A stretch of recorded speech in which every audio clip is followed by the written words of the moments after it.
नमस्कार दोस्तों, आज के इस वीडियो में हम आपके लिए कोजागर व्रत कथा और शरद पूर्णिमा की कथा लेकर आए हैं। आश्विन मास की पूर्णिमा को भगवती महालक्ष्मी रात्रि में यह देखने के लिए घूमती है कि कौन जाग रहा है। जो जाग रहा है उसे वो धन देती है। लक्ष्मी जी के कोजागृति कहने के कारण ही इस व्रत का नाम कोजागर पड़ा। इस व्रत में निशित व्यापिनी पूर्णिमा ग्रहण की जानी चाहिए तथा एरावत पर 68 इंद्र और महालक्ष्मी का पूजन करके उपवास करना चाहिए। रात्रि के समय घृत पूरित और गंध पुष्प आदि से 108 या अपनी यथाशक्ति के अनुसार दीप को प्रज्वलित करके देव मंदिरों, बाग बगीचों, तुलसी पौधों के सामने और वृक्षों के नीचे भवनों में रखे जाने चाहिए। प्रातःकाल होने पर स्नान आदि करके इंद्र का पूजन कर ब्राह्मणों को घी शक्कर मिश्रित खीर का भोजन करवाकर वस्त्र व दक्षिणा देनी चाहिए। इसके साथ ही स्वर्ण के दीपक देने से अनंत फलों की प्राप्ति होती है। इस दिन श्री सूक्त लक्ष्मी स्तोत्र का पाठ ब्राह्मण के द्वारा करवाकर कमलगट्टा, बेल, पंचमेवा अथवा खीर द्वारा दशांश हवन करवाना चाहिए। कथा इस प्रकार है। प्राचीन समय की बात है। वलित नाम का एक गरीब ब्राह्मण था। उसकी पत्नी का नाम चंडी था। वह अपने पति को रोज ताने दिया करती, ना जाने मैंने कौन से कर्म किए हैं जिस कारण से तुम जैसे गरीब के घर आ गई हूँ। वह सबके सामने अपने पति की निंदा किया करती थी। अपने पति को ताने देना ही वह अपना धर्म समझती थी। वह अपने पति को प्रतिदिन राजा के यहाँ से चोरी करके धन लाने के लिए उकसाया करती थी। एक बार श्राद्ध के समय ब्राह्मण की पत्नी ने पिंडों को उठाकर कुएं में फेंक दिया। इससे ब्राह्मण बहुत दुखी हुआ और घर छोड़कर जंगल में चला गया। जंगल के रास्ते में उसे नाग कन्याएं मिली। उस दिन आश्विन मास की पूर्णिमा थी। नाग कन्याओं ने ब्राह्मण को रात्रि जागरण करके लक्ष्मी जी को प्रसन्न करने वाला आश्विन पूर्णिमा व्रत कोजागर व्रत करने को कहा। इस व्रत के प्रभाव से ब्राह्मण की गरीबी दूर हुई और उसके पास अतुल धन संपत्ति हो गई। देवी लक्ष्मी की कृपा से उसकी पत्नी की मति भी निर्मल हो गई। उसके बाद दोनों पति पत्नी सुखपूर्वक दिन बिताने लगे। जय लक्ष्मी मैया की जय हो। शरद पूर्णिमा की कथा। एक साहूकार के 2 बेटियां थीं।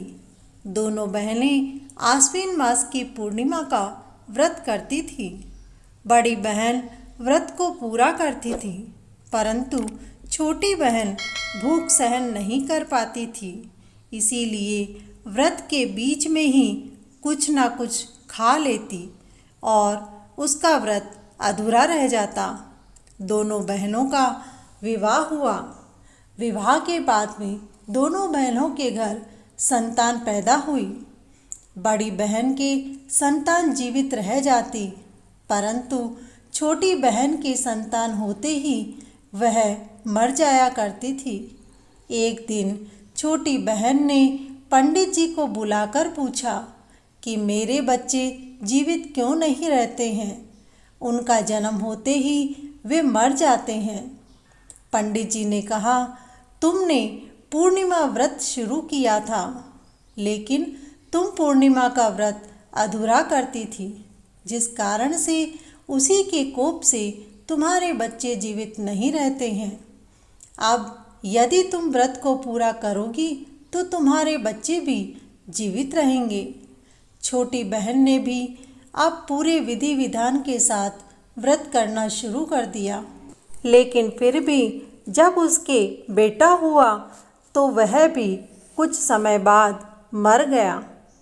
उसने उस मरे हुए बच्चे को उठाया और पलंग पर सुला दिया, ऊपर से चादर ढक दी। फिर अपनी बड़ी बहन को बुलवा भेजा। बड़ी बहन को उसी पलंग पर बैठने के लिए कहा जिस पर उसने अपने बेटे को सुलाया था। बड़ी बहन पलंग पर सोते हुए बच्चे को जैसे ही छुई वैसे ही उसका बेटा रोने लगा। छोटी बहन ने कहा, बहन, यह तो मर गया था। मैं इसके मरने का पाप आपके सर देना चाहती थी, इसीलिए मैंने आपको उसी पलंग पर बैठने को कहा। परंतु आपके पुण्य प्रताप से मेरा बेटा जीवित हुआ है।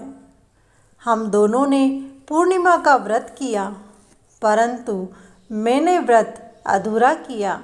शायद इसी के दोष से मेरे बच्चे जीवित नहीं रहते हैं, परंतु आज आपके छूते ही बच्चा जैसे गहरी नींद में से उठ गया है, वैसे ही उठते ही रोने लगा है। हे पूर्णिमा माता, जैसे छोटी बहन की गोद भरी वैसे ही सभी की गोद भरना। जो कोई भी पूर्णिमा का व्रत करे तो वह पूरा करे। शरद पूर्णिमा के रात्रि में चंद्रमा की चांदनी में अमृत का निवास रहता है। उसकी किरणों से अमृत तत्व की प्राप्ति होती है और उससे आरोग्य मिलता है। इस दिन प्रातःकाल अपने आराध्य देव को सुंदर वस्त्र आभूषण से सुशोभित करके उनका यथा विधि षोडोपचार पूजन करना चाहिए। अर्धरात्रि के समय गौ दूध से बने खीर का भगवान को भोग लगाना चाहिए। खीर से भरे पात्र को रात में छत पर खुली चांदनी में रखना चाहिए। इसमें रात्रि के समय चंद्र की किरणों द्वारा अमृत गिरता है। पूर्ण चंद्रमा के मध्य अवकाश में स्थित होने पर उनका पूजन कर अर्घ्य प्रदान करना चाहिए। इस दिन कांस्य पात्र में घी भरकर सोने के साथ ब्राह्मण को दान देने से मनुष्य ओजस्वी होता है। अपराह्न में हाथियों का निराजन करने का भी विधान है। भगवान श्री कृष्ण ने इसी तिथि को रासलीला की थी, इसीलिए आश्विन मास की पूर्णिमा के दिन ब्रज में इस पर्व को विशेष उत्साह के साथ मनाया जाता है। इसे रासो उत्सव या कौमुदी उत्सव के नाम से भी जाना जाता है। आश्विन महीने की पूर्णिमा शरद पूर्णिमा के दिन शाम को खीर बनाकर चंद्रमा जी को भोग लगाना चाहिए और खीर, शक्कर आदि थाली में रखकर छत पर रात्रि के समय रखने से रात को 12 बजे के बाद उसे प्रसाद के रूप में काम में लेना चाहिए। शरद पूर्णिमा की रात्रि को चंद्रमा की रोशनी में सुई पिरोने से ऐसा माना जाता है कि आँखों की रोशनी तेज होती है।